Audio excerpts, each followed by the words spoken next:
At the close of the 19th century, Africa was in the throes of transformation. Colonialism, like a sweeping storm, had descended upon the continent. Great empires that had thrived for centuries were being dismantled. Traditions undermined. The authority of kings and queens reduced to shadows beneath the weight of European ambition. Yet, within this tide of conquest, sparks of defiance blazed, moments when men and women rose to defend their lands, their people, and their dignity. Among the most enduring of these figures is Yaa Asantewaa, the Queen Mother of Ejisu, whose courage and defiance against the British Empire would cement her as one of history's most remarkable warrior leaders. The Ashanti kingdom was not a small chieftaincy, nor a scattered settlement of farmers. It was one of the most organized, wealthiest, and militarily sophisticated kingdoms of West Africa. At the heart of Ashanti identity was the Golden Stool, a sacred throne said to house the very spirit of the nation. It was not merely a royal seat but the soul of the Ashanti people. No king sat upon it. It was revered, protected, and guarded as the essence of unity. Whoever possessed the Golden Stool, it was believed, held the destiny of the Ashanti kingdom. By the mid-1800s, the Ashanti had already fought multiple wars with the British. Britain, eager to expand its influence and secure access to gold and trade routes, repeatedly attempted to subjugate them. The Ashanti resisted with valor, but the tide of history was shifting. Into this world, around 1840, Yaa Asantewaa was born in the town of Bisis near Ejisu. Unlike many cultures where women were excluded from power, Ashanti tradition gave women the authority of Queen Mother. But her greatest test would come with the crisis of 1896, when the British exiled King Prempeh and her grandson, the chief of Ejisu. With Ashanti leaders removed, the kingdom tittered. In this vacuum, Yaa Asantewaa rose as the custodian of resistance. In 1900, during a council meeting in Kumasi, Governor Frederick Hodgson arrogantly demanded to sit on the Golden Stool, the soul of the Ashanti nation. The chief sat in stern silence. To suggest that a foreigner could sit on it was sacrilege. It was Yaa Asantewaa who broke that silence. Her words would echo through history: if you, the men of Ashanti, will not go forward, then we, the women, will. We will fight the white men. We will fight until the last of us falls on the battlefield. With those words, she transformed hesitation into defiance.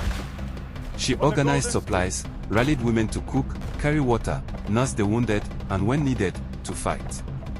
She was not a figurehead, she was strategist, mobilizer, and warrior. The Ashanti laid siege to the British fort in Kumasi, cutting off supplies and ambushing reinforcements. For weeks, the British garrison suffered under gunfire and dwindling food.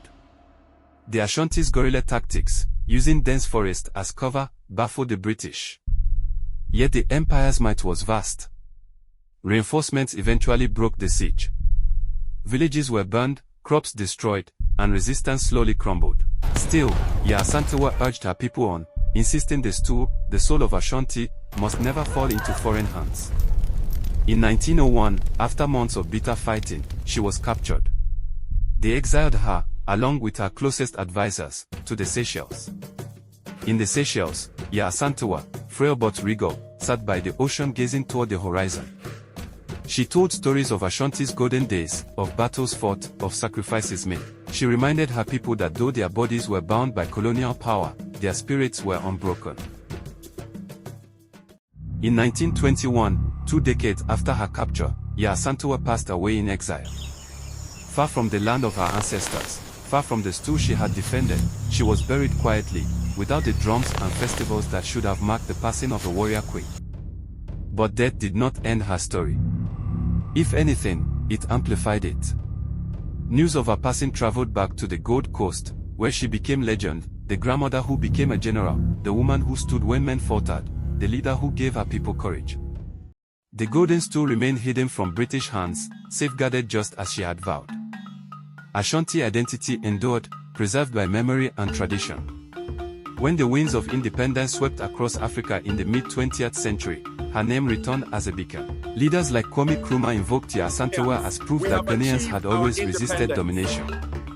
Her spirit infused the movement that won Ghana independence in 1957, the first sub-Saharan nation to do so. Her legacy grew beyond Ghana.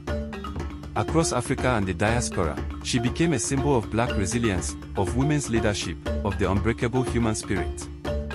Modern Ghana continues to honor her through statues, schools, festivals, and memory. In 2000, her remains were returned from the Seychelles to Ejisu, where she was finally given the funeral denied to her in life. Drums thundered, libations were poured, and Ghana celebrated the return of its warrior Queen Mother. Her life offers a profound lesson that resistance has value even in defeat. Her defiance became the seed of independence. Her legacy, the heartbeat of a nation. She was Yaa Asantewaa, Queen Mother of Ejisu, defender of the Golden Stool, warrior against an empire, exile in a foreign land, an icon for generations.